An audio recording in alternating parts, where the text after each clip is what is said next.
बिस्मिल्लाहिर्रहमानिर्रहीम। अस्सलाम वालेकुम। Third year, welcome to the first online class. हमने जेनेटिक्स का जो टॉपिक स्टार्ट किया हुआ था दैट वाज लिंकेज रिलेशनशिप और स्पेशली एक्स और वाई लिंकेज, जो कि सेक्सुअल कैरेक्टरिस्टिक्स हैं बेसिकली एक्स और वाई क्रोमोसोम्स। लेकिन हमने देखा था कि उनके अंदर कुछ ऐसे जीन्स भी एग्जिस्ट करते हैं जिनका ताल्लुक टोटली सेक्स के साथ नहीं होता। बहरहाल ये है कि एक्स लिंकेज से मुराद ये थी कि एक्स क्रोमोसोम के ऊपर जो भी जीन्स एग्जिस्ट करते हैं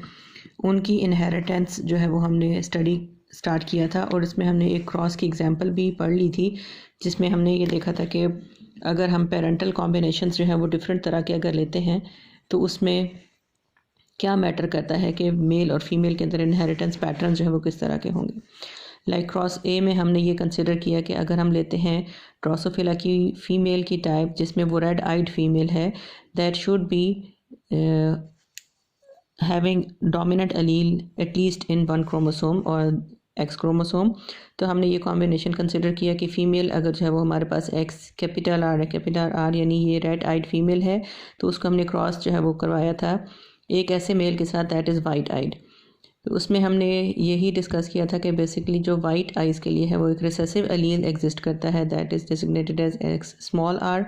तो इसमें हमने क्योंकि देखा कि मेल्स के अंदर एक ही एक्स क्रोमोसोम एग्जिस्ट करता है और अगर वो रिसेसिव जीन कंटेन करता हो और हेमीजाइगस कंडीशन में हो तो दैट विल एक्सप्रेस इटसेल्फ। तो मेल के अंदर फ़ौरन जो है उसके असरात आ जाएंगे। यानी डिपेंड्स के एक्स क्रोमोसोम के ऊपर कौन सी कैटेगरी एग्जिस्ट करती है। अगर वो कैपिटल आर होगा तो मेल की आइज़ रेड होंगी, अगर वो स्मॉल आर है तो मेल की आइज़ जो है वो वाइट कलर की होंगी। इट मींस कि वो एक्स क्रोमोसोम जो है वो हेमीजाइगस कंडीशन में यानी सिंगल कंडीशन में भी अगर वो रिसेसिव जीन कंटेन करता है तो वो अपने आप को एक्सप्रेस कर देगा। इस क्रॉस में हमने ये देखा बेसिकली कि फ़ीमेल जो है वो एक्स आर है, इसके अंदर से एक ही तरह के गैमीट जो है वो ओरिजिनेट करते हैं, जबकि मेल के अंदर से दो तरह के gamete, one will be X small R and second will have in the Y chromosome. तो इस कॉम्बिनेशन में हमने देखा कि F1 जनरेशन हमें बेसिकली जो अचीव हुई है that is a hybrid female but phenotypically wild type और रेड आइड, और हमें जो मेल इसके अंदर से मिला है दैट इज़ रेड आइड, क्योंकि इसके ऊपर जो है वो कैपिटल आर यानी वाइल्ड एलील एग्जिस्ट करता है या डोमिनेंट एलील। तो इसके ऊपर डिपेंड करता था कि मेल जनरेशन जो है वो किस तरह की होगी फिनोटिपिकली। इसके बाद अगर इसी पॉपुलेशन में ही यानी F1 जनरेशन को ही क्रॉस करवाया जाए आपस में, तो इसमें हम देखेंगे कि ये क्योंकि हाइब्रिड जनरेशन है इसके हमने ये फ़ीमेल ली है और यही इसी कैटेगरी का एक मेल लिया है। इनको आपस में क्रॉस करवाने से हमारे पास फ़ीमेल के अंदर से दो तरह के गैमीट्स एग्जिस्ट करेंगे that is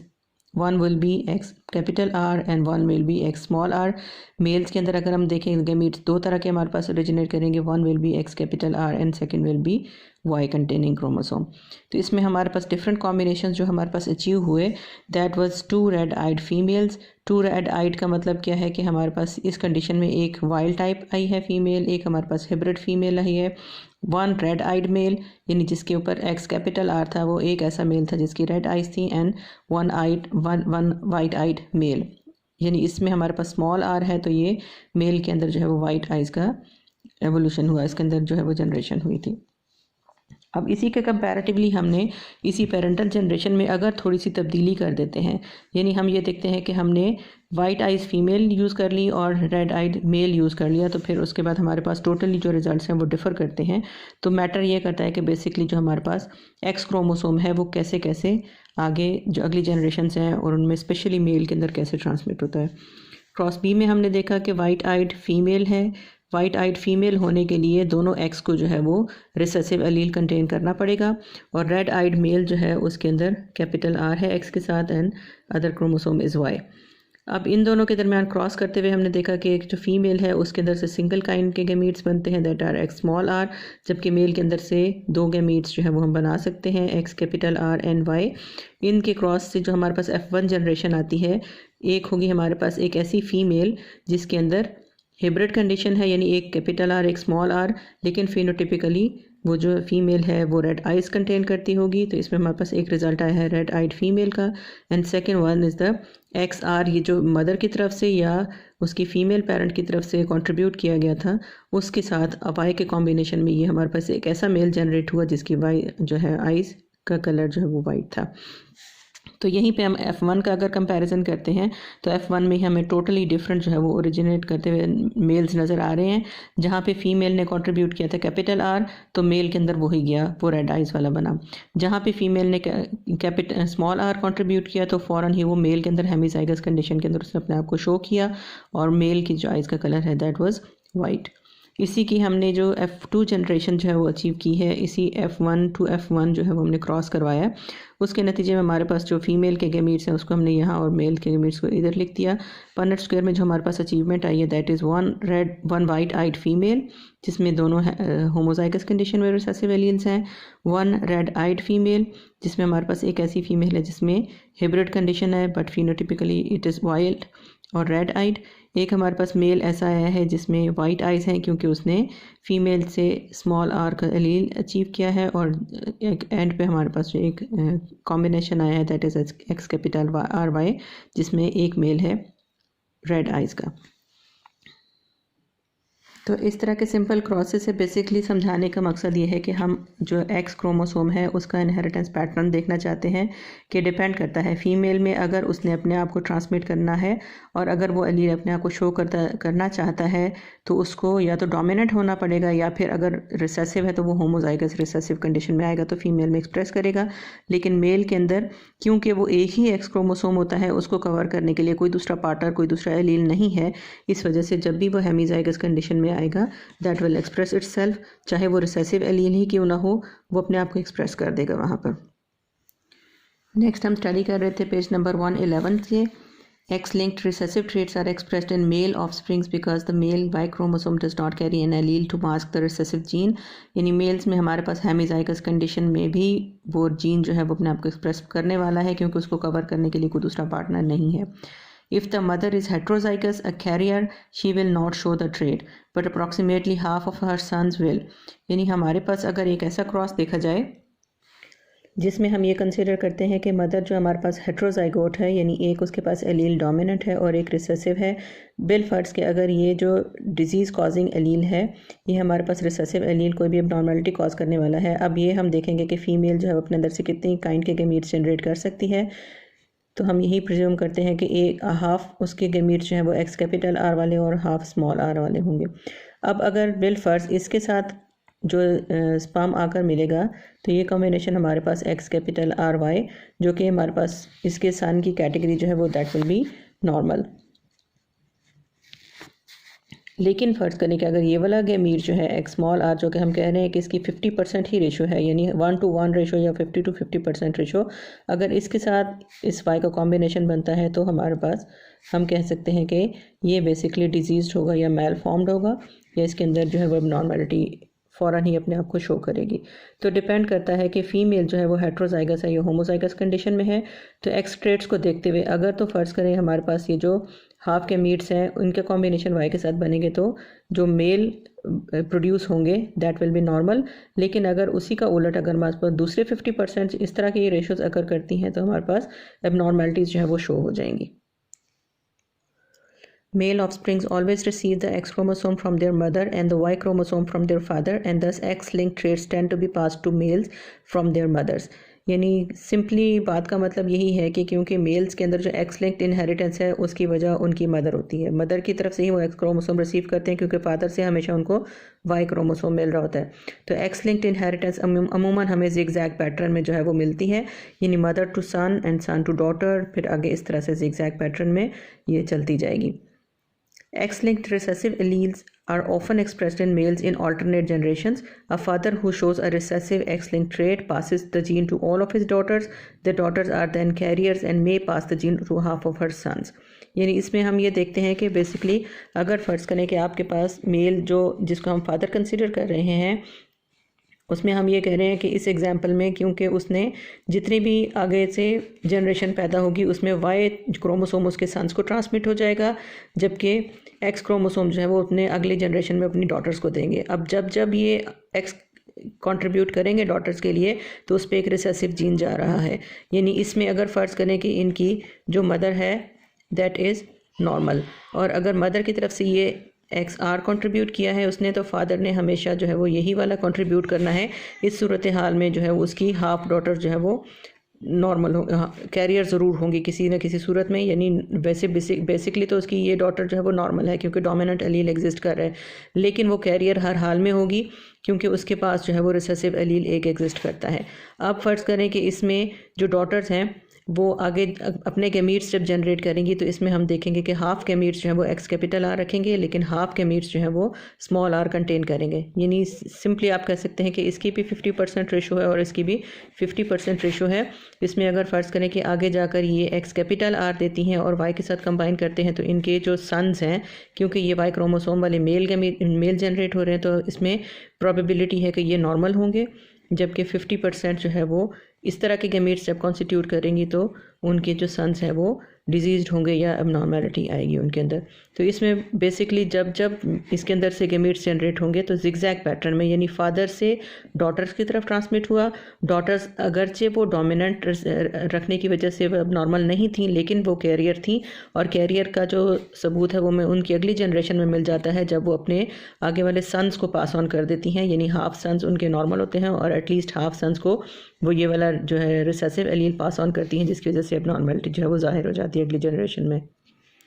Okay, next is that X-linked recessive traits are expressed more frequently in males than in females. For a female offspring to show an X-linked trait, her father must show the trait and her mother must be at least a carrier and the gene in question must be dominant. अब simple सी इसमें यह बात आती है कि female को अगर कोई जो रिसेसिव एलील है उसको अगर शो करना है या उसको एक्सप्रेस करना है तो उसको होमोजाइगस कंडीशन में होना चाहिए, और होमोजाइगस कंडीशन तब आ सकती है जिसकी एग्जांपल हम ले सकते हैं इसी तरह से एक क्रॉस के ज़रिए से, कि फ़र्ज़ करें कि अगर उसकी मदर में एटलीस्ट ये कंडीशन प्रिवेल करती हो और फादर के अंदर ये रिसेसिव एलील हो, तो उसकी मदद से हम देख सकते हैं कि अगली जनरेशन जो है वो किस तरह की जनरेट करेंगी। हमने क्योंकि डॉटर्स को कंसिडर करना है तो हम ये देख रहे हैं कि एक्स लिंक ट्रेड्स में अगर वो फीमेल्स के अंदर, अगर वो डॉटर्स के अंदर एक्सप्रेस करना चाहता है तो उसके क्या कॉम्बिनेशंस होने चाहिए। अगर फ़र्ज़ करें कि इस गैमीट के साथ जो है वो इस गैमीट का बनता है रिलेशन, तो ये हमारे पास सिंपली जो है वो एक हाइब्रिड फीमेल बनेगी, लेकिन क्योंकि डोमिनेंट एलील इसके पास एग्जिस्ट करता है तो ये नॉर्मल ही होगी। और अगर ये वाला जो गैमीट है बनता है फ़ीमेल की तरफ से और ये फादर की तरफ से, तब हमारे पास एक ऐसी सिचुएशन राइज़ करती है जब फीमेल यानी मदर ने भी ये कंट्रीब्यूट किया स्मॉल आर, ये भी स्मॉल आर, इस सूरत हाल में जो है वो एक्सप्रेस हो जाएगा ये वाला एलील, और तब उस सूरत हाल में ये होमोजाइगस कंडीशन में होगी और वो जो रिसेसिव एलील है तभी अपने आप को फ़ीमेल के अंदर एक्सप्रेस कर सकता है। तो इस लाइन का सिंपली मतलब यही था कि हमारे पास फीमेल ऑफस्प्रिंग में किसी भी एलील को अगर एक्स लिंक ट्रेट वो अपने आप को शो करना चाहता है, हर father must show the trait and हर mother must be at least a carrier और the gene in question must be dominant. Genes carried on X chromosome determine many human traits. इसकी बहुत सारी एग्जाम्पल्स हम पढ़ सकते हैं इसके बारे में कि एक्स लिंक्ड इनहेरिटेंस में बहुत सारे क्योंकि जीन्स इन्वॉल्व होते हैं तो किसी भी जीन को उठाकर हम उसकी पढ़ सकते हैं। One of the very good example of is red green color blindness. Another less common trait is hemophilia और bleeders disease। यानी ह्यूमंस के अंदर एक्स क्रोमोसोम के ऊपर ये जीन्स एग्जिस्ट करते हैं, यानी कलर ब्लाइंडनेस के लिए या फिर हेमोफीलिया के लिए या इस तरह की डिजीज़ के लिए ये जो जीन्स है बेसिकली ये एक्स क्रोमोसोम के साथ ही लिंक्ड होते हैं। नेक्स्ट हमारे पास है एक hypothesis that is Lyon hypothesis. अब लियोन हाइपोथेसिस बेसिकली क्या चीज़ है कि फ़ीमेल के अंदर बेसिकली हम ये कहते हैं कि वो 2 क्रोमोसोम्स लेकर जा रही है एक्स क्रोमोसोम्स, लेकिन उसमें एक्चुअल कंडीशन हमने जो है वो देखनी है और that is prevailed in Lion hypothesis. The unequal number of X chromosome in males and females present an interesting question. Why is that females with 2 X's do not produce the twice amount of X-linked gene products than male do? यानी हम ये कह रहे हैं कि mail जो female है उसके पास जो एक्स क्रोमोसोम है वो डबल कंडीशन में है जबकि मेल के पास सिंगल कंडीशन में है। अब हम ये कहते हैं कि फ़ीमेल के अंदर क्योंकि 2 एक्स क्रोमोसोम्स आ रहे हैं तो इन दोनों के एक्सप्रेशन की वजह से हमारे पास इसके पास डबल प्रोडक्शंस होनी चाहिए या डबल इसका एक्सप्रेशन होना चाहिए एज़ कम्पेयर टू मेल्स, लेकिन ऐसा नहीं होता है। फ़ीमेल के अंदर ऐसी नॉर्मल सिचुएशन नहीं आती है कि उसका एक्सप्रेशन जो है वो इस तरह का नॉर्मली डबल हो जाए। Another interesting and related observation is that females known to be heterozygous for an X-linked recessive trait occasionally express the recessive allele. यानी हमारे पास फ़र्ज़ करें कि फ़ीमेल में हम बार बार यही चीज़ डिस्कस कर रहे हैं कि कोई भी रिसेसिव ट्रेट अगर अपने आप को एक्सप्रेस करना चाहता है तो फ़ीमेल में एटलीस्ट उसकी डबल कॉपी होनी चाहिए, यानी उसको होमोजाइगस कंडीशन के अंदर आकर अपने आप को एक्सप्रेस करना पड़ेगा। लेकिन कुछ एग्जांपल्स ऐसी नेचुरली सामने आई हैं कि जिसमें हेट्रोजाइगस कंडीशन में था वो एलील, यानी रिसेसिव ट्रेट मौजूद था और रिसेसिव ने अपने आप को शो कर दिया। अब सवाल ये उठता है कि फ़ीमेल के अंदर अगर दूसरा एलील डोमिनेंट था और एक रिसेसिव एलील भी मौजूद था तो रिसेसिव ने कैसे अपने आप को एक्सप्रेस कर लिया। Mary Leon's work with mice explained both of these observations. In 1961, Leon suggested that at an early stage of development, one of the two X chromosomes present in the mammalian body cells, except in some ovarian tissues, is inactivated. यानी Leone hypothesis क्या है कि Mary Leone ने ये साबित किया था इस चीज़ के बारे में कि फ़ीमेल के अंदर जो हम कह रहे हैं ये 2 क्रोमोसोम एक्स के गए हैं। इसमें क्या होता है कि जब ये फ़ीमेल जाइगोट से क्लीवेज की स्टेजेस में आती हैं ये वाले मेंबर्स, तो इसमें एक फ़र्ज़ करें कि ये वाला एक्स क्रोमोसोम है, ये इनएक्टिवेट कर दिया जाता है और उसमें परसिस्ट करता है यही वाला एक्स क्रोमोसोम। डिपेंड करता है कि इसके ऊपर जो है वो कौन सा एलील एग्जिस्ट करता है, यानी डोमिनेंट एलील कोई मौजूद है या रिसेसिव एलील कोई मौजूद है। तो इसमें डिपेंड करता है कि इस एक्स क्रोमोसोम को जो कि एक्टिव मौजूद है दूसरे को इनएक्टिव कर दिया गया है, जो एलील इसके ऊपर एग्जिस्ट कर रहा होगा वही अपने आप को एक्सप्रेस कर देगा। Much earlier Murray L. Barr had discovered a densely staining patch of chromatin present in the cell nuclei of female but not males. यानी बार जो नामी साइंसदान है उसने ये साबित कर दिया था कि फीमेल्स के जब देखा जाए जो न्यूक्लियाई हैं सेल्स उनके अंदर जो एक आपको मिलता है एक स्टेन्ड बार यानी स्टेन्ड सा पोर्शन डार्कली स्टेन्ड मिलता है, उसने ये कहा कि प्रॉबेबली ये फीमेल के जो न्यूक्लियाई हैं उनके अंदर 2 एक्स क्रोमोसोम्स थे, उनके अंदर से जो एक एक्स क्रोमोसोम है वो डार्कली स्टेन्ड पैटर्न शो करता है, यानी वो रिड्यूस हो गया है या अदरवाइज़ इनएक्टिव हो गया है और उसने एक स्टेन्ड पैटर्न की फॉर्म या स्टेन्ड स्ट्रक्चर की फॉर्म इख्तियार कर ली है। That was called bar body. Leon suggested that each bar body is really an X chromosome that has become entirely inactive or heterochromatic. यानी इसमें सिंपली कहने का मकसद क्या है कि लियोन हाइपोथेसिस या जो बार ने हाइपोथेसिस पेश किया था उसके मुताबिक ये है कि जो अर्ली स्टेजेस थी डेवलपमेंट की यानी क्लीवेज की स्टेजेस थी उसमें से फीमेल में से एक एक्स क्रोमोसोम को जो है वो इनएक्टिव कर दिया गया है। वही इनएक्टिव क्रोमोसोम जो है वो एक स्टेन्ड पैटर्न की स्टेन्ड स्ट्रक्चर की फॉर्म में सामने आ जाता है जिसको हमने बार बॉडी का नाम दे दिया है। अब बार बॉडी जो है वो इनएक्टिव हो जाती है टोटली या फिर हेट्रोक्रोमैटिक हो जाती है, यानी वो एक्सप्रेस नहीं कर सकती है। जो बाकी एक क्रोमोसोम एक्स रह जाता है वो एक्सप्रेशन कर सकता है और वही सारी प्रोडक्ट्स जो है वो बनाता है। सो इस दोनों के साइंटिस्ट के मुताबिक जो है वो एक एक्स क्रोमोसोम जो है फीमेल के अंदर इनएक्टिव हो चुका है। This X inactivation occurs early in development and the X that has become inactivated is determined by chance. यानी अब डिपेंड ये करता है कि ज़रूरी नहीं है कि जो डोमिनेंट है या जो सक्सेसफुल आप कह सकते हैं ट्रेड्स वाला वो ज़रूरी नहीं कि उसी को सिलेक्ट किया जाए बल्कि वो सिलेक्ट अगेंस्ट भी हो सकता है, यानी रिसेसिव एलील्स वाला भी, लेकिन ये सारा कुछ रैंडमली बाय चांस होता है। Because inactivation is random an occasional female known as to be heterozygous may express a recessive X link trait. यानी इसी वजह से ऐसा होता है कि फ़र्ज़ करें हमने कहा कि फ़ीमेल जो थी उसके अंदर 2 एलील्स उसके पास एग्जिस्ट कर रहे थे, तो बाय चांस जो है वो ये वाला क्रोमोसोम एक्स क्रोमोसोम इसको इनएक्टिव कर दिया गया। अब जो एग्जिस्टिंग क्रोमोसोम था that was X small R, अब उसी नहीं क्योंकि वही एक अकेला मौजूद है तो वही अपने आप को एक्सप्रेस करेगा और जो भी एलील उसके पास है उसी फॉर्म में, यानी इसके वाइट आइज़ या जो भी इसका एक्सप्रेशन रिसेसिव ट्रेट का होगा वो आ जाएगा आपके सामने। Barr bodies are used in diagnosing certain diseases involving sex chromosome abnormalities, and they have also been used to check the sex of athletes competing in Olympic events that are open to only one sex. अब इसमें एक तो हमने बात तय कर ली है कि फ़ीमेल के अंदर भी दोनों एक्स क्रोमोसोम्स एक्टिव नहीं रहते हैं बल्कि एक क्रोमोसोम इनएक्टिव हो गया है। अब तकरीबन सिचुएशन सिमिलर हो गई है कि मेल के अंदर भी एक एक्स क्रोमोसोम और फीमेल के अंदर भी एक एक्स क्रोमोसोम जो है वो एक्सप्रेशन दे रहा है। अब एथलीट्स के अंदर भी ये कन्फ्यूजन्स आ सकती हैं कि इनको बेसिकली चेक किया जा सकता है कि ये जैसे फ़र्ज़ करें कि सिर्फ मेल्स के लिए अलाउड है वो एथलेटिक्स की गेम्स, तो अगर चेक करना चाहते हैं कि इसमें कोई फ़ीमेल तो पार्टिसिपेट नहीं कर रही है तो अपेरेंटली उसको चेक करने के लिए जो है वो genome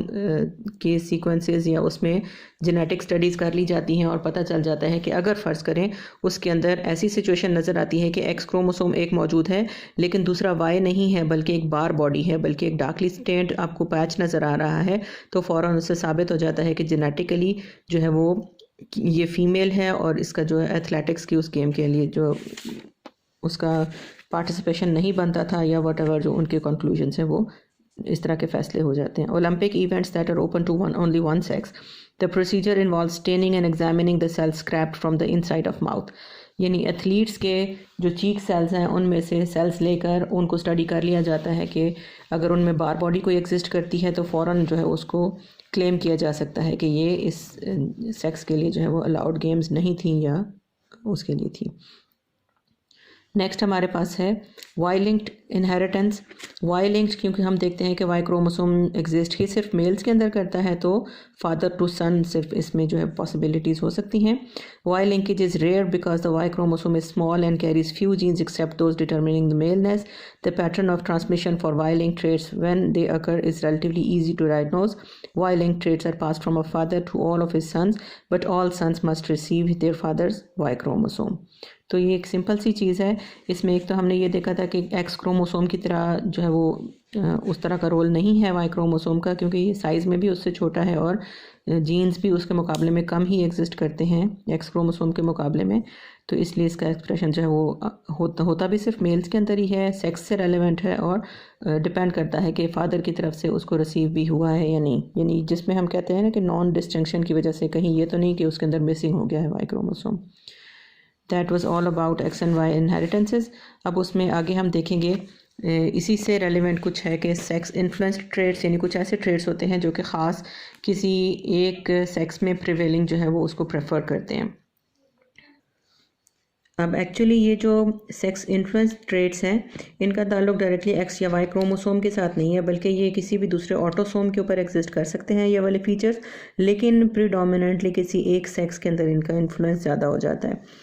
Autosomally determined traits can also be expressed differently in two sexes. These sex-influenced traits are mentioned briefly in the section on the sex linkage because inheritance patterns can superficially resemble patterns of for X-linked traits. यानी देखने में शायद हमें ये नज़र आएगा कि ये सेक्स रेलेवेंट जीन्स हैं या फिर एक्स और वाई क्रोमोसोम के ऊपर मौजूद हैं, लेकिन असल में इनका ओरिजिन जो है वो ऑटोसोमली लिंक्ड होता है और इनका जो ताल्लुक है उन सेक्स से रेलेवेंट इस लिहाज से है कि किसी एक ख़ास सेक्स के अंदर उनका एक्सप्रेशन ज़्यादा हो जाता है। जैसे हमने पैटर्न बैलेंस की एग्जांपल पढ़ी थी, पैटर्न बैलेंस जो है वो ज़्यादातर मेल्स के अंदर नज़र आता है गंजापन, और फीमेल में उसके मुकाबले में कम नज़र आता है। तो ये है बेसिकली ऑटोसोमल इनहेरिटेंस, लेकिन पर्टिकुलरली मेल सेक्स के अंदर हमें ज़्यादा मिलती है उसकी examples. For example the hypothetical family history determine it shows the pattern balance. ये जो आपको फिगर दिखाई गई है इसमें हम देख सकते हैं एक फैमिली हिस्ट्री है जिसमें दो पर्सनस हैं, पेरेंट्स हैं। पेरेंट्स के अंदर आपको बताया गया है कि B2 कॉम्बिनेशन जो फीमेल है दैट इज़ नॉट बैल्ड, जबकि फादर जो है वो B1 से हमने इसको डिनोट किया है दैट इज़ बैल्ड। अब इसमें कॉम्बिनेशन अगर आप देखें F1 जनरेशन जब आती है B1 B2, इसमें अगर फीमेल वो है तो that will not be a bald person, but अगर आपके पास जो आता है B1 B2 कॉम्बिनेशन सन्स के अंदर अगर आ जाता है तो उनमें बैल्डनेस यानी गंजापन जो है वो अपना एक्सप्रेशन कर देगा। दोनों ही जीन्स आपको जो एलील्स हैं वो डोमिनेंट फॉर्म में दिखाए गए हैं। इसका मतलब क्या है कि इनके अंदर को डोमिनेंस एग्जिस्ट करती है, दोनों ही अपने आप को एक्सप्रेस कर सकते हैं, लेकिन फीमेल के अंदर जो है इनका एक्सप्रेशन कम होता है एज़ कम्पेयर टू मेल्स। उसी तरह से आप F2 में देखेंगे, F2 में मुख्तलिफ 1:2:1 रेशो जो आ रही है आपके पास वो इस तरह से है कि फ़ीमेल्स अगर फ़र्ज़ करें कि B1 यानी टोटली ये वाला कॉम्बिनेशन आ जाता है जो कि बैल्ड पर्सन वाला है, इसमें B1 फॉर्म में बैल्ड होंगे मेल और फीमेल आइदर। इसमें B1 B2 अगर आ जाता है यानी हेट्रोजाइगस आप कहते हैं, अगर कंडीशन आती है तो फीमेल बैल्ड नहीं होंगी लेकिन मेल जो है वो बैल्ड होंगे। B2 जो कंडीशन है वो कि नॉर्मल मदर की है, उसमें दोनों ही में कोई बैल्डनेस नहीं होगी। ये एक फैमिली हिस्ट्री आपको इस फॉर्म में दिखाई गई है पैटर्न बैलेंस के हवाले से।